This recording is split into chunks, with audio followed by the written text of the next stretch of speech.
안녕하세요. 축구 전문 기자 한준입니다.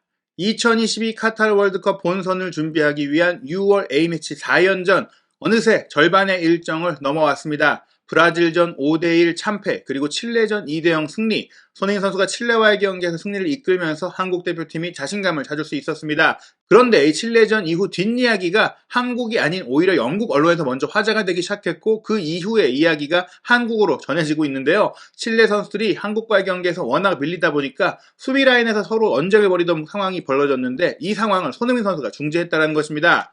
손흥민 선수 칠레와의 경기에서는 개인적으로 100번째 A매치 출전으로 센츄리 클럽에 가입을 했고, 또 후반 추가 시간에 날카로운 정말 정확한 프리킥 슈팅으로 A매치 32호 골까지 기록하면서 영국 현지 팬들도 해리 케인이 더 이상 토트넘에서 프리킥 차지 말고 손흥민 선수가 차도록 해야 된다, 이런 주장들이 나올 정도로 지금 한국 대표팀에 와서 손흥민 선수가 하고 있는 활약에 대해서 일거수일투족이 소개가 되고 있어요.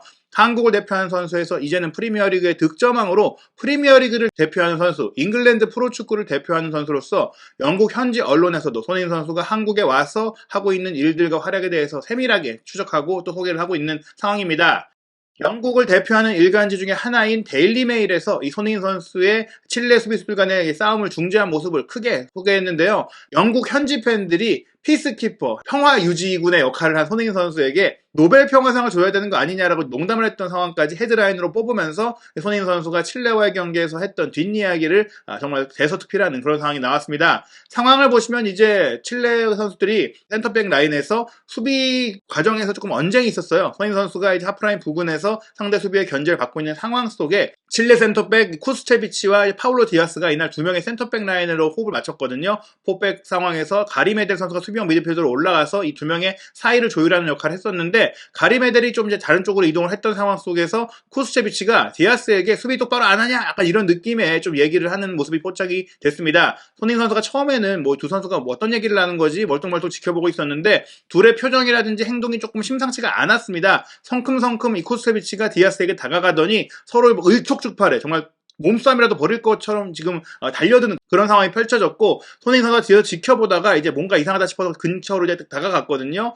영국의 데일리 메일도 한국 대표팀의 캡틴인 손흥민 선수가 이제 후반 추가 시간에 이제 프리킥으로 넣으면서 이날 경기에 좋은 활약을 한 것도 있지만, 프로페셔널리즘과 리더십을 보여주면서 칠레 수비수들 파울로 디아스와 벤자민 쿠스체비치의 이 싸움을 말렸다. 여기서 정말 대단한 모습을 보여줬다. 상대팀의 주장인데, 사실은 칠레의 주장이 아닌데도 칠레의 주장 같은 모습을 보였다, 이런 얘기들이 나왔어요. 지금 보시면 파울로 디아스가 실제로 이 쿠스체비치가 이제 언쟁을 하면서 다 뭐라고 하니까 어깨를 툭 치면서 마치 이제 상대팀 선수끼리 싸움을 벌이는 것처럼 다툼을 시작했거든요. 그러자 손흥민 선수가 더 이상 보다 못해서 다가가서 둘의 사이를 떼놓으면서 왜 그러는 거냐, 그러지 마라, 중재라는 모습들이 보였고, 이런 모습들에 대해서 지금 해외 팬들도 정말 대단하다, 역시 진정한 리더다, 경기장에서 모범적인 선수다, 이런 얘기들을 하고 있는데요. 일단은 달려들어서 몸싸움을 시도하려고 했던 디아스를 밀어냈던 손흥민 선수인데, 손흥민 선수가 둘 사이로 들어가서 떼냈음에도 불구하고 계속해서 쿠스체비치 선수가 떨어져 나가는 디아스에게 뭐라고 말하고 얘기를 계속 합니다. 그러자 손흥민 선수가 쿠스체비치에게도 가서도 그만해라, 너 계속 그러지 마라, 쿠스체비치를 밀면서 또 얘기를 하는 모습들이 좀 포착이 됐습니다. 손흥민 선수가 그냥 단순히 가서 좀 말린 게 아니라 적극적으로 중재를 했고요. 그리고 나서 뒤늦게 이제 가리메델 칠레의 주장이 와서 이제 디아스에게 얘기를 해주고, 손흥민 선수가 계속해서 쿠스체비치가 달려들지 못하도록 막아내는 그런 모습을 보이면서 역시 진정한 페어플레이의 화신이구나, 상대팀의 내분을 이용하고 이러는 게 아니라 오히려 좀 잘 다독여서 경기를 정상적으로 할 수 있도록 이끌어내는 그런 모습을 보였던 것이 그냥 인상적이었고요. 결국에는 손흥민 선수가 메델의 중재로 칠레 수비들이 떨어지고 정상적으로 경기를 이제 진행을 했습니다.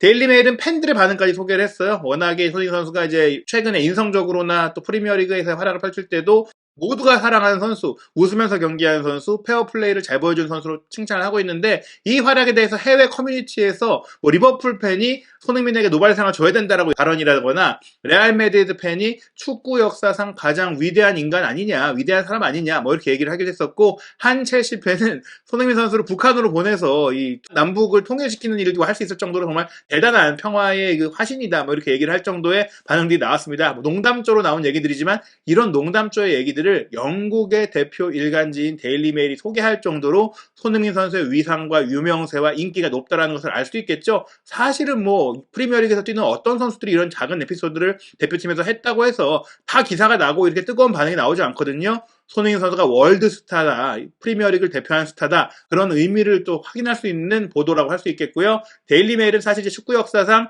같은 팀 선수들끼리 경기 중에 다퉜던 일화 중에 가장 컸던 일화가 2005년 프리미어리그에서 뉴캐슬과 에스턴 빌라가 경기를 할 때 뉴캐슬 소속의 리 보이어와 키어런 다이어가 서로 싸웠던 모습들, 그런 것들이 굉장히 크게 화제가 됐었는데 그때 손흥민이 있어야 한다 뭐 이렇게 댓글을 남겼던 팬들도 있을 정도였습니다.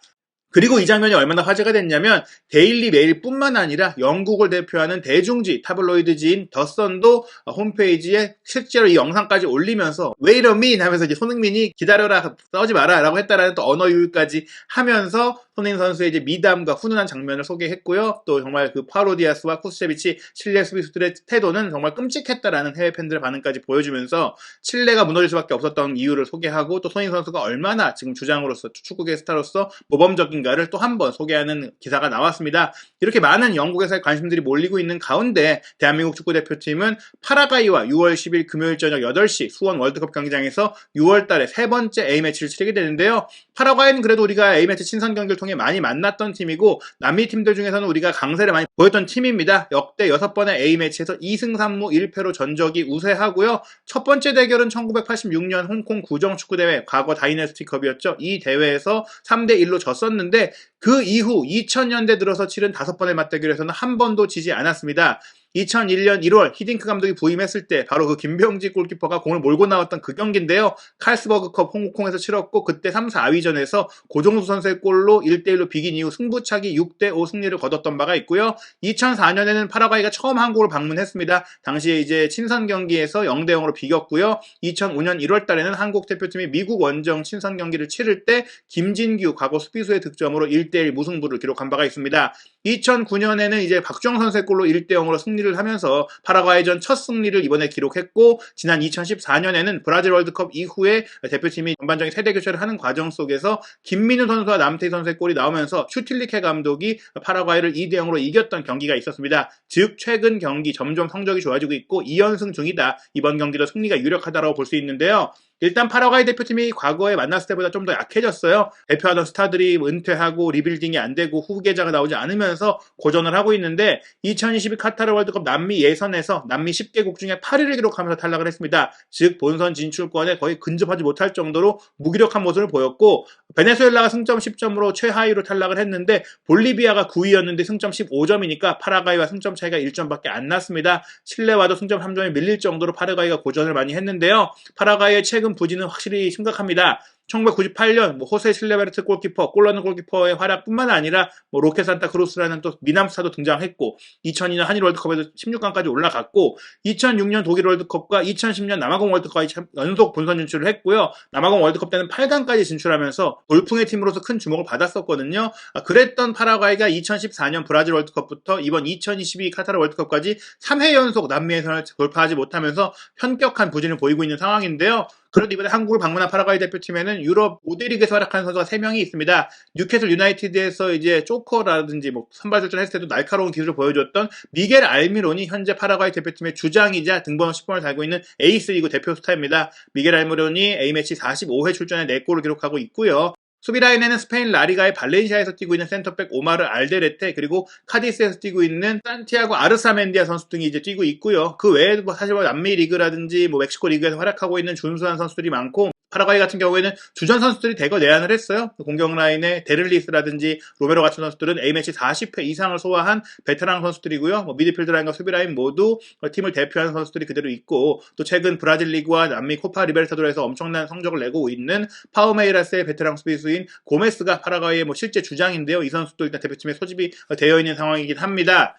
파라과이 대표팀은 한국을 방문하기 전에 일본을 찾았는데요. 일본과의 경기에서 4대1로 완패를 당했어요. 아사노와 카마다, 미토마, 다나카, 아오 등이 득점을 하면서 일본이 화끈한 축구를 펼쳤는데요. 경기 기록을 살펴본다고 하더라도 일본이 무려 28개의 슈팅, 게다가 10개의 유효팅을 때릴 정도로 압도적인 경기를 했고 점유율도 61%였습니다. 파라과이는 4-2-3-1 포메이션으로 경기를 했는데 일본을 상대로 수비적으로나 공격적으로나 모두 아쉬운 모습을 보였습니다. 하지만 파라과이를 완전히 만만하게 볼 수는 없는데요. 2022 카타르 월드컵 예선 도중에 성적 부진으로 감독을 교체했는데 교체하면서 부임한 감독이 아르헨티나 출신의 기에르모 바로스 셰를로토 감독입니다. 아르헨티나 대표 선수 출신이고 또 아르헨티나 보카 주니어스의 레전드로 활약했던 공격수였는데요. 감독이 된 이후에도 성적이 좋습니다. 아르헨티나 클럽 라노스를 남미의 유로파리그라고 할 수 있는 코파 수다메리카나 우승으로 이끌었고 그 이후에는 아르헨티나 최고 명문팀인 보카 주니어스를 이끌면서 두 차례나 아르헨티나 리그 우승을 했거든요. 그리고 나서 미국의 이제 명문팀의 LA 갤럭시로 갔다가 파라과이 대표팀을 맡으면서